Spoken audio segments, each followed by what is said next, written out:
listening to Hooked on Startups, where every week you'll hear from some of the most talented, inspiring, and successful entrepreneurs who shared their real-life stories, how they overcame challenges and failures, and how they mastered success. Get ready for some of the best business tips, tricks and tactics, and some frank, unscripted discussions. Here's your host, Matthew Sullivan. Welcome to Hooked on Startups. So in this episode, I am absolutely delighted to have Alison Arnoff join us. And Alison, you're with Unfair Advantage Consulting, and we're going to get right into what that means. But Alison, welcome to the show. Well, thank you. I'm excited to be here. Let me give you a little bit of background about Alison, and I really want you to fill this in because you've got so much experience. So you've got over 25 years experience in management, in marketing, sales, engineering. I think you're an engineer by trade, so you've been brought up in what must have been one of the hardest sort of communities to excel. And what you do now really is you give startup companies the benefit of all of that experience, that knowledge from being on the inside looking out, and you help startup companies on their journey from the very beginning, and you help them become successful companies, you help them raise capital, you help them understand and avoid all of the bear traps and banana skins that they normally trip over or trip into. Does that sound anything like what you do? Yeah, that's pretty close. I mean, it really is helping them get out of their own way. And my focus is really on sales and marketing strategy and messaging, is really making sure that public image that you're putting out there is one that can be consumed by people in a way that makes sense. So that's what giving you that unfair advantage is, really giving you that edge out there in the business so you can scale quickly. Because having a great product is one thing, having people buy it is another. A lot of people talk about business secrets, unfair advantages. The natural assumption that if I'm an entrepreneur and I'm running my business, I know what I'm doing with sales. But in your experience, is that the case? Well, some do. I mean, some have it figured out. I think the biggest challenge, especially my focus is often with technology companies, is they're so in love with their technology. And they, the way I put it is, it's like they have a PhD in their own technology. They look at this thing every day and they've created their own language. But then they go talk to somebody who wasn't sitting next to them in that PhD class, and they don't understand that they don't get what they're doing. They don't get why their life is better. So having a great technology and having people understand it don't necessarily go hand in hand. So let's begin at the beginning. So as a typical client that you work with, he'll come to you, and do you focus mainly on tech businesses? Primarily, because that's my background, though the mistakes can be made across a wide range. And what do you see? So what do you typically see as the pattern from an early stage? So what sort of stage are companies at when they work with you?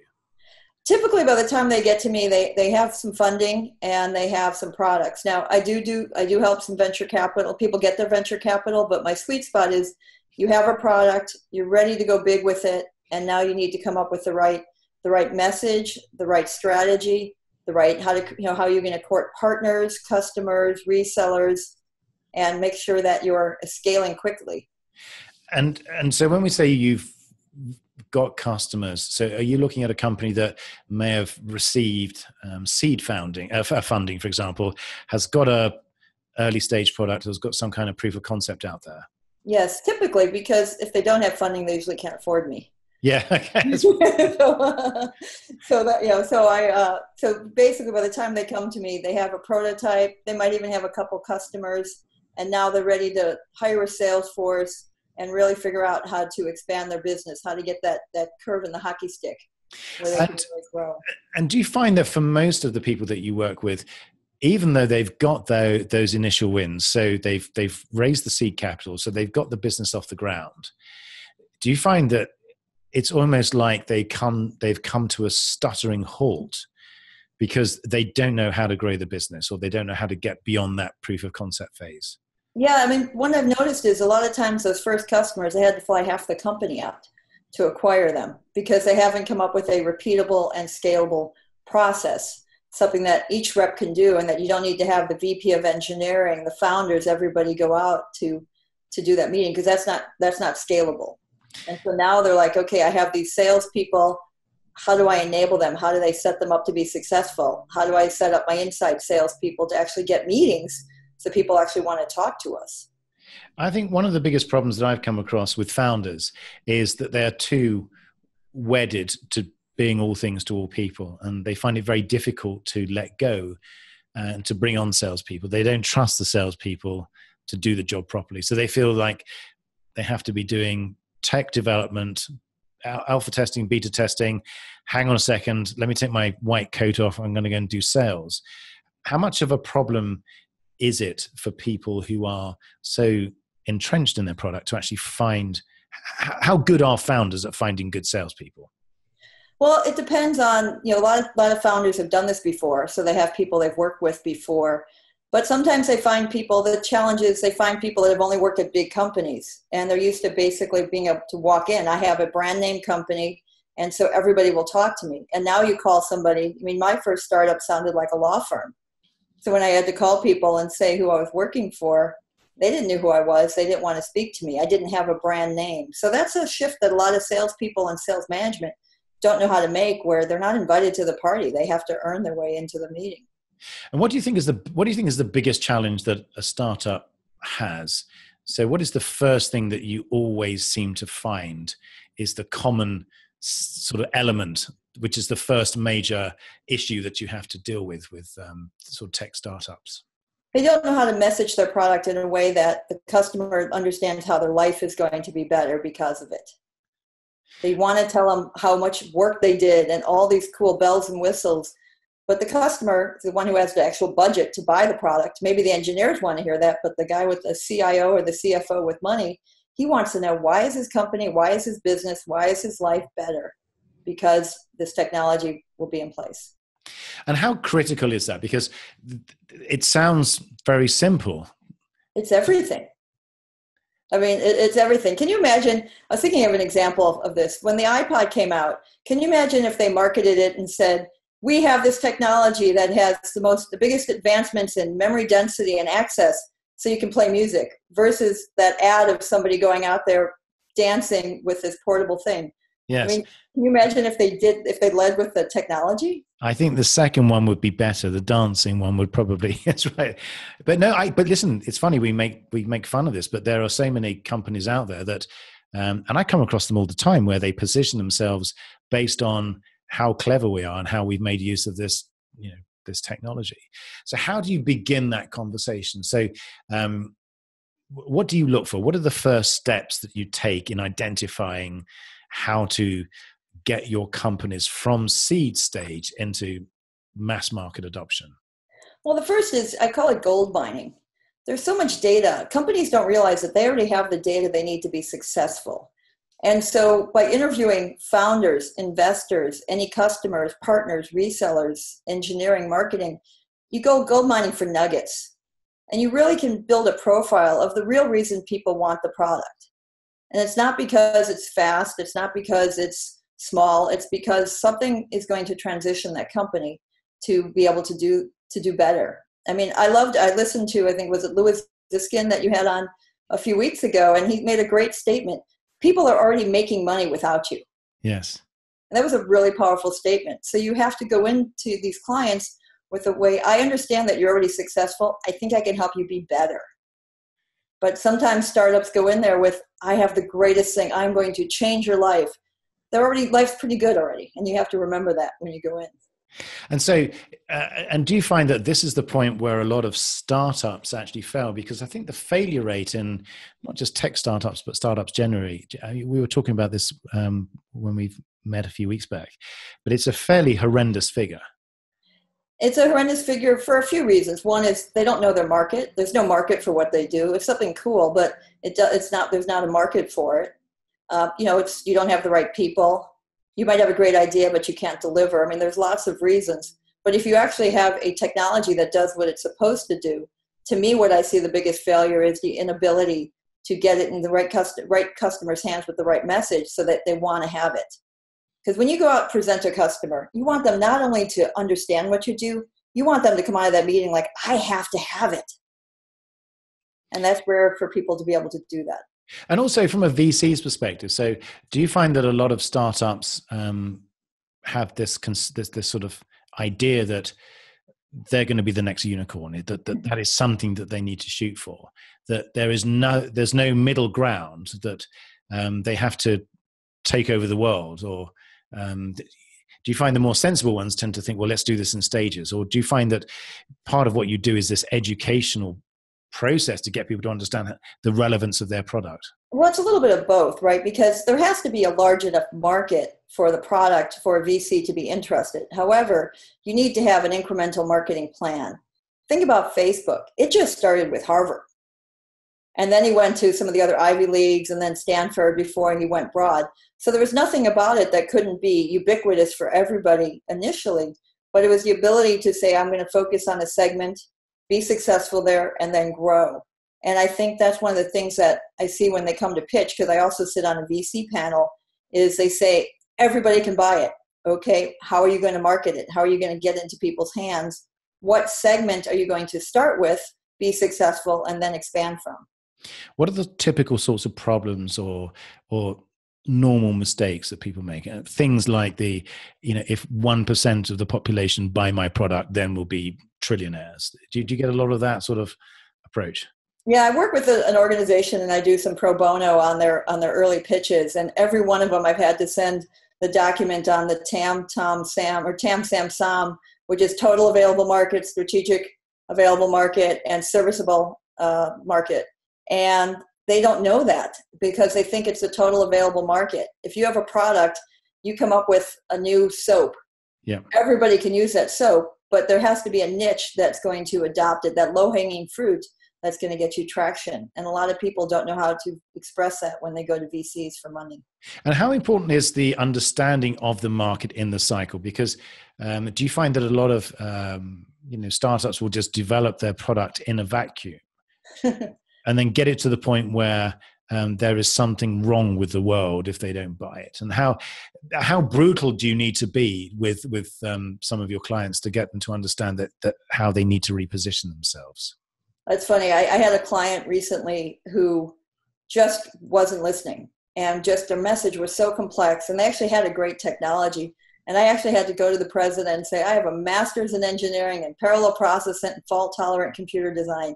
If I don't understand what you're trying to communicate, I guarantee you 95% of the population does not either. And that was finally the thing that got him to wake up. Because he goes, well, I don't want to dumb down my product. It's not about dumbing down your product. It's about creating a message that people understand the value of your product. I think one of the real issues is that the view that founders have about the importance of sales and marketing is seen to be secondary to the importance of technology. And again, how do you get your clients? How do you manage to convince them that you're going to run out of money, crash and burn in a matter of weeks, and no one will ever see, your product will never see the light of day unless you understand the reality of life, which is if no one's going to buy this product, then you're wasting your time. So my question is really, how do you find these people at the stage before it's too late? Well, I mean, that's the challenge, right? Because, hopefully you get to the VCs, and the VCs either have mentors or they have people like me in their stable that they bring in, because good VCs are adept at spotting a good technology, but they're also adept at spotting the weaknesses of the companies. And so a lot of them do have their own panel of advisors to help them, or they have outside people, consultants like me. And they, in some cases, I'm a prerequisite when a company is funded by one of the VCs that they have to work with me to make sure that they're successful. And let's talk about VCs as well, because the VC approach is very much, it seems, a case of numbers. So, we're looking for that 10x, 20x, 100x. But what do you find VCs look for in companies where they're at such an early stage that you can't tell if the product or technology is going to work? Well, a big part of that is looking for the people. You invest in the people initially. Because even if this idea might not be the idea, that this team is going to be successful. And you know that they are looking at things, they're looking at problems, they're looking at gaps, they're looking at pains, and looking for a way to solve things to make lives better for people, whether it's in technology or in consumer products. They're looking for gaps. And so you start with people. And it's the ability for the team to be flexible, to pivot, to understand that not everything is going to go according to plan. So, and what do you think, in your experience, are the types of teams that really stand out as being the ones that you would put your money on? Well, usually they have, for me, I'd like to see a good business and technical combination. You'd like to have seen some history between them before, so you know that they're going to stay together. I'd like to see that they are open to they're proud of what they do, but their ego doesn't get in the way. I think that's one of the biggest things when you sit in a VC panel. They come in there and they know it all. And they're not open. And what they don't realize is the people across the table have such experience that they could take advantage of. And I think you're right, because I remember watching Social Network, the story of Facebook, and how Mark Zuckerberg went to a VC wearing his pajamas just to prove a point. Do you find that there is still that feeling that I'm a tech startup, I'm going to be the next Uber, but obviously without the political issues, or the next Airbnb? Or are people beginning to understand that it's just the very beginning of the process to actually get the tech off the ground? Well, it's just a wide spectrum. I mean, I've seen them all sitting at this panel. And I think that for the majority of them that come in there have some humility and understand that there are some great people sitting across the table that not only have money, but have knowledge. Now, but there are one or two that just walk in there and they know it all, and there's nothing we can do because we're older and we're not a millennial and we don't understand. Just give us the money and we'll make you money. But I'd say that's becoming less common as time goes on. And you talk about, the top sins. You mentioned ego just now.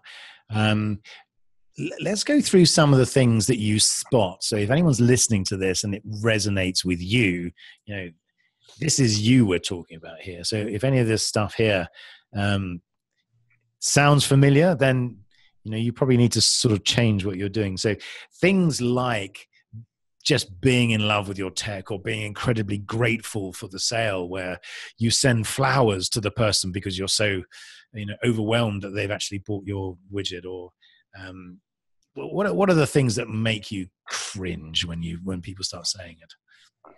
What makes me cringe is when I ask them what their product does and they lead with the technical features. Like I was using the iPod example. Well, it's denser memory and faster access time versus the experience that they're going to have.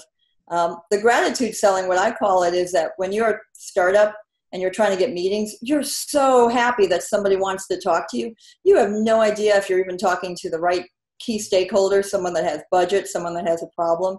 You don't even know if you're relevant. You're just so happy that somebody actually wants to talk to you. And I've worked at companies and I've watched a lot of junior salespeople do that because they have their statistics. They have to show their bosses every week of how many sales calls they went on.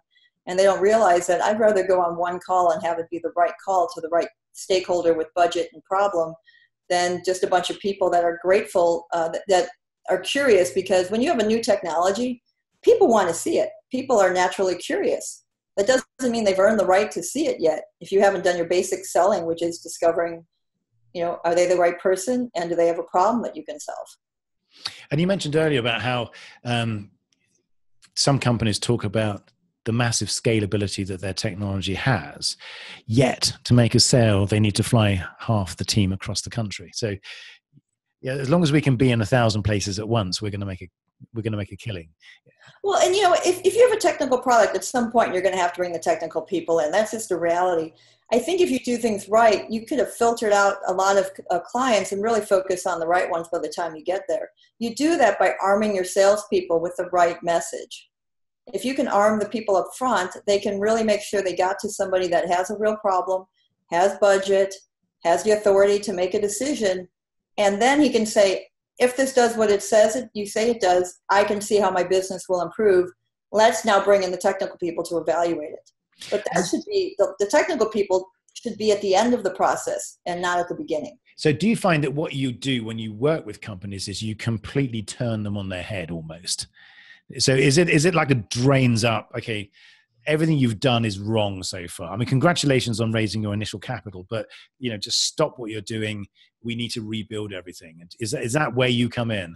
Yeah, I don't always tell them they're wrong. I say, you have a great product. Let's take all the goodness of it and create a message so that people want to have it. They have to have it. They know that their life is going to be improved. Their competitive edges, they're going to improve their competition against their competition. So yeah, I don't get a lot of clients by telling them they're wrong. I'm telling them they have a great idea. And the thing is, you sign them up first, get them committed on the contract, and then tell them they're wrong. That's probably the safe way to do it. Right. Well, in that one case I mentioned before, I did have to tell them you're wrong, and that actually worked, and the contract was sent the next day.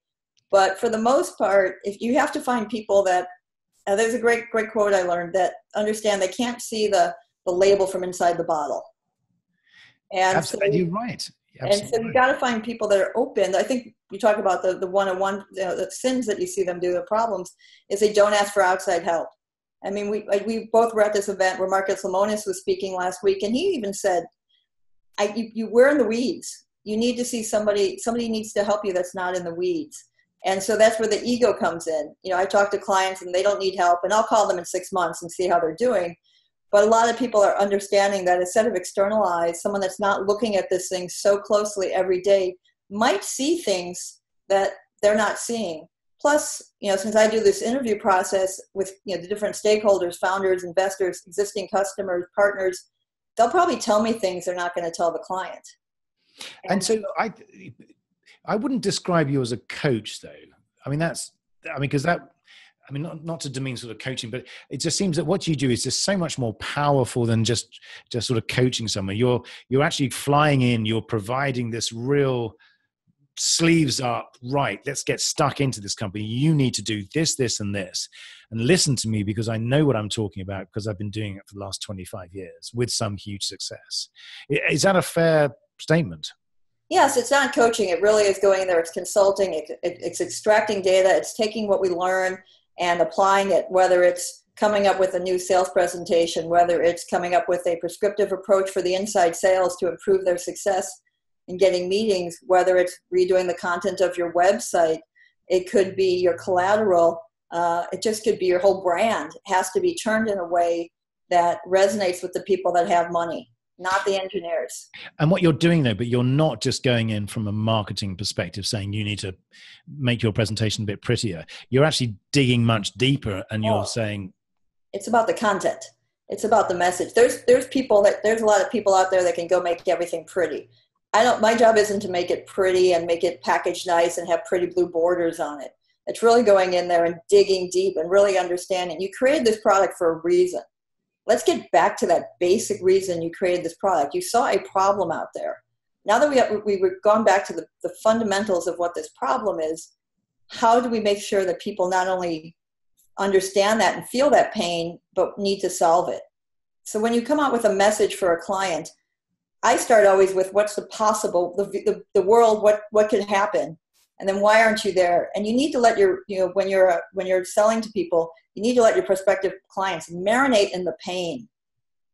And then you can sit there and come in and say, now this is how I solve your pain. But so many people just want to come in there and start with the how and the what of the technology. And they need to go back to the why. And there's a great TED talk about that, why, what, and how. It's really about the why. And I help them find their why. And the why in terms of the product as well. So you have the why of the product. In other words, what pain does this solve? Why is this of use to anyone? But also, do you find over time that the founders lose their direction because they sort of pivot so many times? Do you find that what you also do helps them get back on track with their original vision? The original vision shouldn't change. I mean, the pivot might, there was a problem out there. There's a general pain. You might be tuning that. And, they say most companies pivot 3 times, but usually there's a general segment problem that you're trying to solve. And you just need to get back to its purest form and just not be so in love with yourself. And that's the biggest challenge is, you should. Congratulations, right? You have come up with a great idea. I'm not there. I'm on the other side, right? You're the one that had that brainstorm, and that's brilliant. Now let's figure out how to make sure everybody else understands the brilliance of it. And this is not just limited to tech companies. I know we've been talking specifically about tech companies, but your experience goes way beyond just tech. I mean, do you find that's a common problem? It is a common problem. I think for me, there's two real markets. There's products that go towards businesses and products that go towards consumers. Consumer is a lot about brand, color, pretty pictures, cute sayings.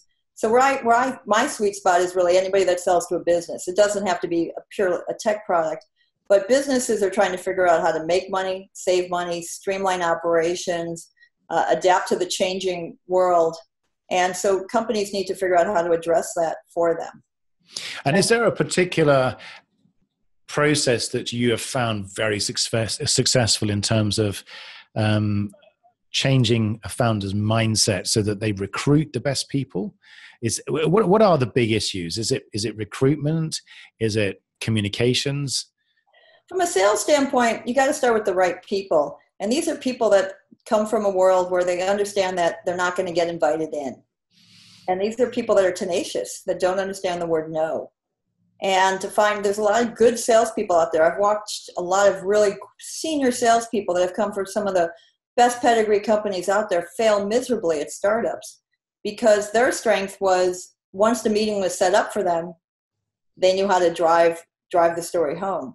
But when you're at a startup, people don't know you, they don't trust you, and you need to find a way to create that trust and have them want to have you come in there and talk to them.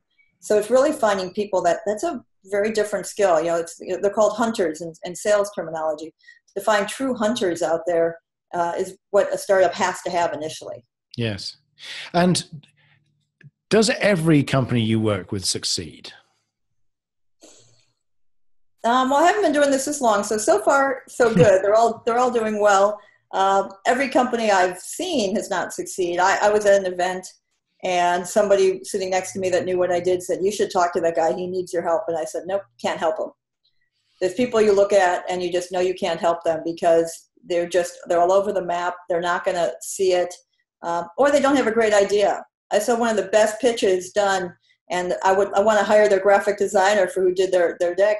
But there was no problem they were solving. And do you think and again, coming back to this perception of ego or the why, do you find that there is a common reason in your experience why startups, whether they're tech startups or business startups generally, is there something that you've seen that's a common thread that causes these companies to fail?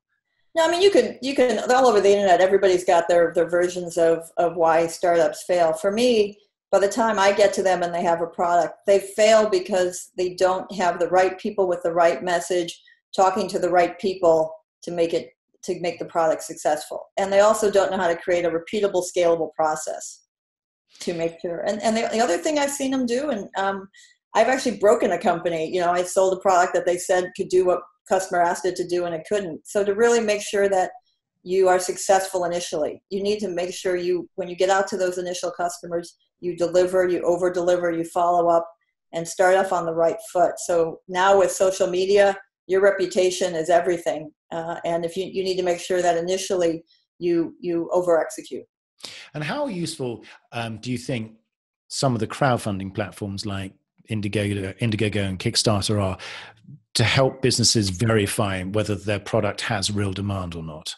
I've seen those more for consumer products. I haven't seen a lot of that in the industry that I'm in because often people that I talk to might be looking for 10, 20, 30, 40, 50 million initially, which is not typically the sweet spot for those. A lot of those campaigns I see for people who want to develop a prototype of something that's more consumer-based versus a prototype of something that a Disney or a Toyota or a Kaiser, the big companies are going to want to adopt.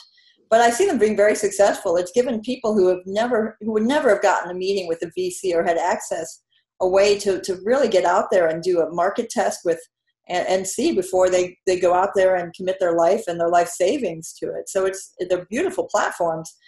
Don't necessarily see them in the high tech space that I'm mainly in. And let's go back a little bit because you were talking really in terms of some fairly big figures there, $30 to $50 million.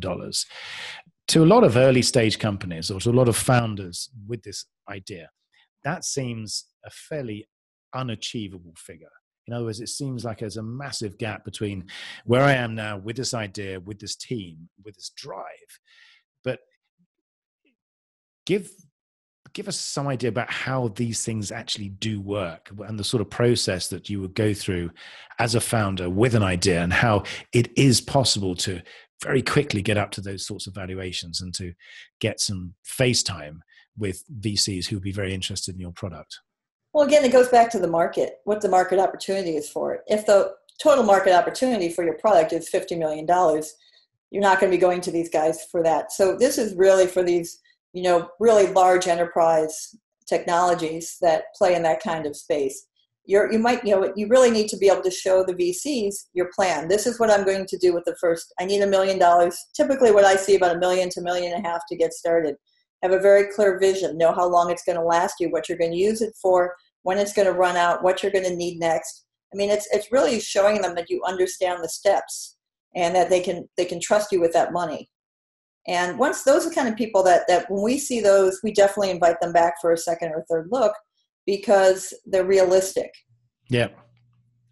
And I guess that's, and it's amazing how quickly the snowball effect takes place. So in your experience, have you seen typically what is the timescale that someone can go from having an idea to getting early adoption to being in front of a VC who's willing to write a $50 million check? Well, so much of what you see out there is software now, right? And software definitely does not take as long as hardware products to get out there. And so, you want to get something called an MVP, right? A minimal viable product, something that you can start showing people to get their acceptance. And from idea to that, if you go outside and hire some people, there's so many people just chomping at the bit to do that work for you. You can have that in 3 to 6 months in somebody's hand to start playing with it and start getting some ideas. Now, the more advanced stuff that's going towards the enterprise space might be more 18 months to 2 years to really get to that point. But it depends on what the product is. An app is one thing. Something that's going to change the way someone does a billing system. Finance will probably take a little bit longer because there's a lot more security and other issues that are involved in those types of products. And do you find that your business is focusing much more on blockchain, cryptocurrencies, not so much cryptocurrencies, but sort of blockchain style technologies, which is very much the buzz term of the moment? Are you seeing a rush of these types of technologies? Ironically, I actually avoid those right now. I'm staying more in the traditional lane because I think that's really, and again, the enterprise space, I haven't seen a lot of companies use those methodologies to play in that space yet. I learn about it. I keep an eye on it. If it does make sense for me at some point, it's interesting. It's definitely interesting, but for me, there's enough in the traditional lane for me right now that I'm going to stay in something that I feel is a little more safe and predictable at this point. Well, and you're right. And also it's something where you can add real value because you're leveraging the knowledge and experience that you have. Right. But I think what you really have is an incredibly positive message because there's definitely help. There's a roadmap. So for, I suppose, startups that find that they can only get so far before they run out of knowledge, basically. So they've found that they've hit this metaphorical wall because they just don't know what to do next. You kind of kick in at that point and you lead them onto what could be huge valuations. Hopefully that's the goal, right? And if you look at tech companies, I kind of see a progression that happens. First, you have a great technology. And so you hire the engineers.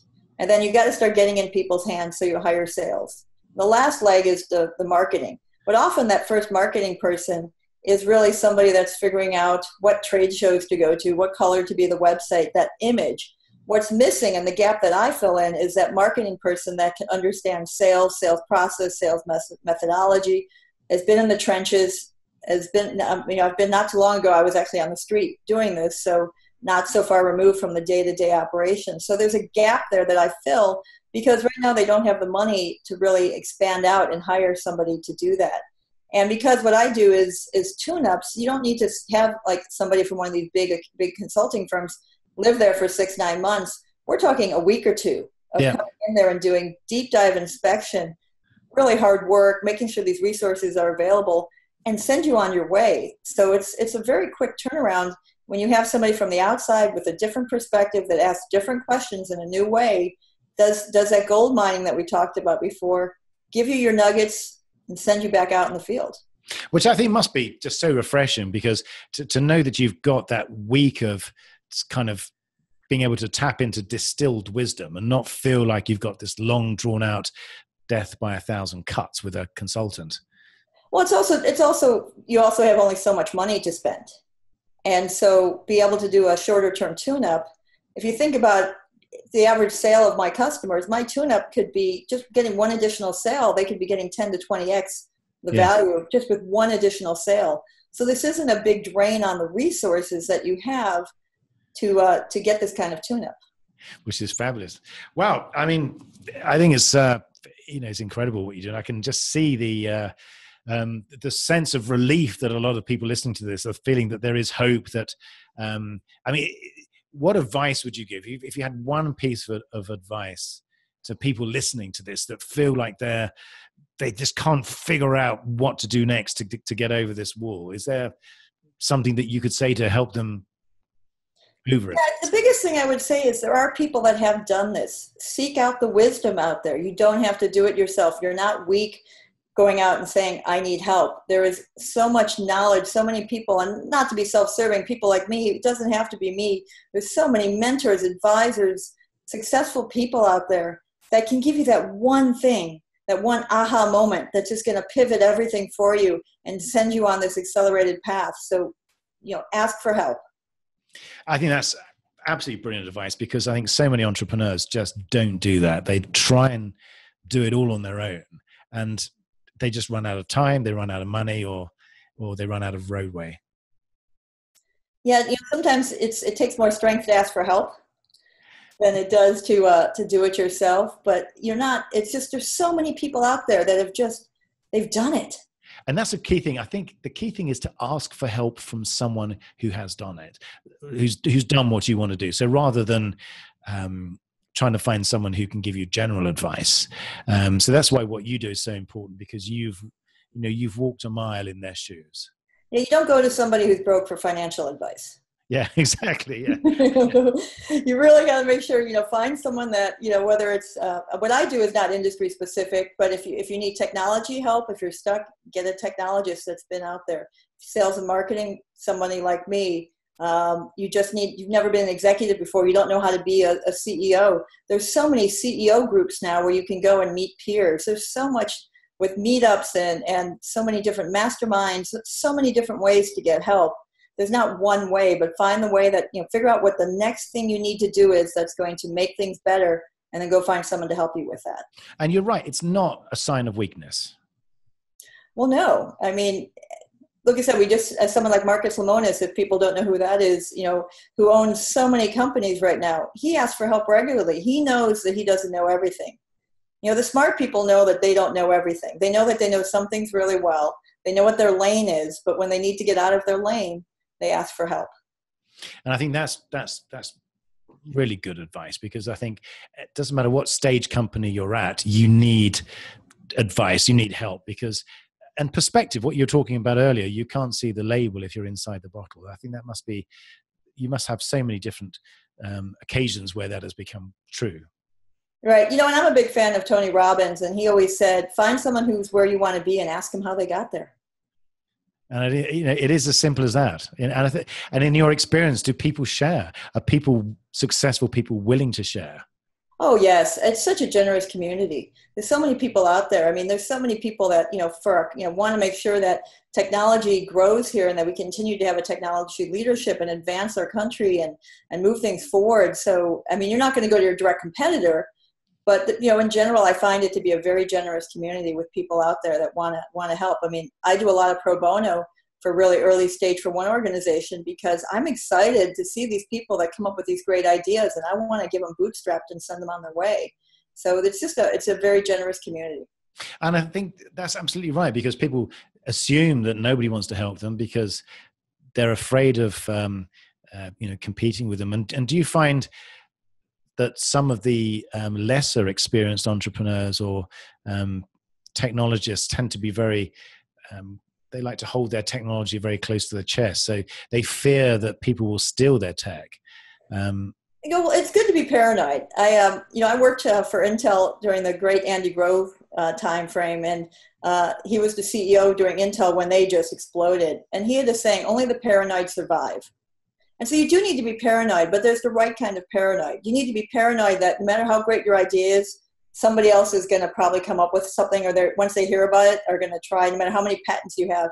So there's a paranoia that someone's going to come up behind you and you need to stay ahead.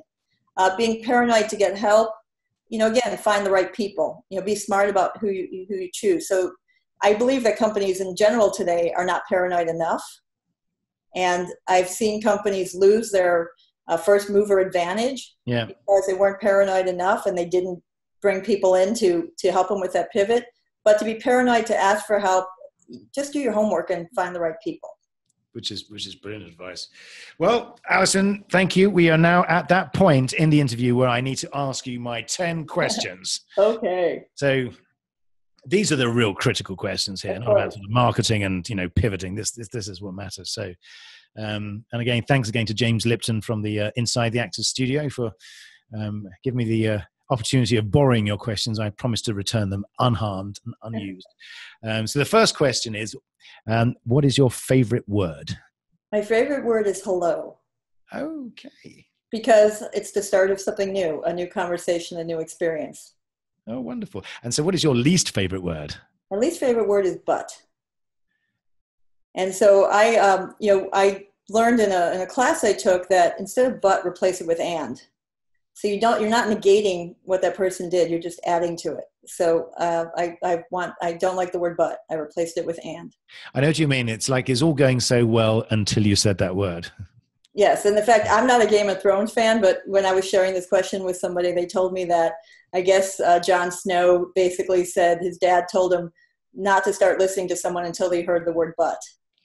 Yeah, and by the way, that's not a Game of Thrones spoiler if anyone's worried about that. Okay. But I like the word and because it's an additive and you're not negating anything. You're not giving any negative feedback to that person. You're helping them grow. That's brilliant. So what are you excited about right now? I left corporate America a little over a year ago to go out on my own. And the window to the world that I've been invited to see, it's just amazing what instead of one company for 18 months, 4 years, I get to see so much in a week, and it's just brilliant. And I'm just so grateful for the opportunity to see all of this.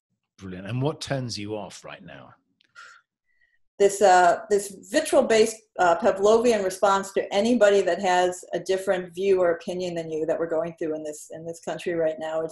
We're living in a black and white world, and the magic happens in the gray. And I'm hoping we can get back to the magic. Oh, that's wonderful. So what sound or noise do you love? Unobstructed nature. It could be the ocean. It could be the wind when I'm hiking. I love getting out in nature. So just listening to nature without any man-made sounds is just beautiful. And what noise or sound do you hate? I live on a street that a lot of people seem to want to drag race down at 2, 3 in the morning. So when they realize there's a stop sign at my street, the screeching right there is just awful. Are you not tempted to sort of paint slow down signs, Or... Well, I'm involved in local politics and know our mayor, so I'm trying to figure out, can we get speed bumps put on there so that they can't do that anymore? Yeah, that'll give them a shock. So what is your favorite curse word? It's probably related, I would have thought. It's fuck. Yep. I mean, it's basically a good catch-all. I know a lot of that's the same for a lot of your guests, but it's just a great catch-all. It can answer a lot of questions. But it is, you're right. And we know all the reasons, the verb, the adjective, the adverb is superb. So what profession other than your own would you like to attempt? I would, if I was an elite athlete in the day, and if I was still in that form, I would have loved to be an American Ninja Warrior if they had those, but they didn't start until I was past my prime, and that would be something I would just love. I'm a big fan. Amazing. And what profession would you not like to attempt? I would not want to do anything in the medical profession because I'm extremely squeamish. Oh, wow. Okay. Well, that's I suppose engineering is sort of mechanical and biological engineering, different things. Well, and I'm a backpacker, adventure traveler, out doing all that stuff. But you can describe a cut to me, and I'll get squeamish. That's right. So, if anyone's listening, remember that's the secret weapon. Exactly. My final question is: if heaven exists, what would you like to hear God say when you arrive at the pearly gates? Great job. You ready for round 2? Fantastic. Well, that's super, Alison. I can't thank you enough. My last question is, how do people find you? How do they get in touch with you? How do they read about you? How do they hear and how do they engage you? Well, the name of my business is Unfair Advantage Consulting. So the 2 ways to get a hold of me are, one is the website, which is unfairadvantage.consulting, not .com, or they can email me at allison@unfairadvantage.consulting with 1 L. And if your listeners email me now, I'm going to be starting a whole new blog series, and they can get an early copy of my first blog is Why You Didn't Get a Second Date, which is really about why you didn't get a second meeting, but in the context of the dating world. Oh, fantastic. That's brilliant. Wow. Well, it's been marvelous having you on. And, I look forward to following your progress and reading all about it and, hopefully speak to you again soon. Well, thank you. I enjoyed our time together.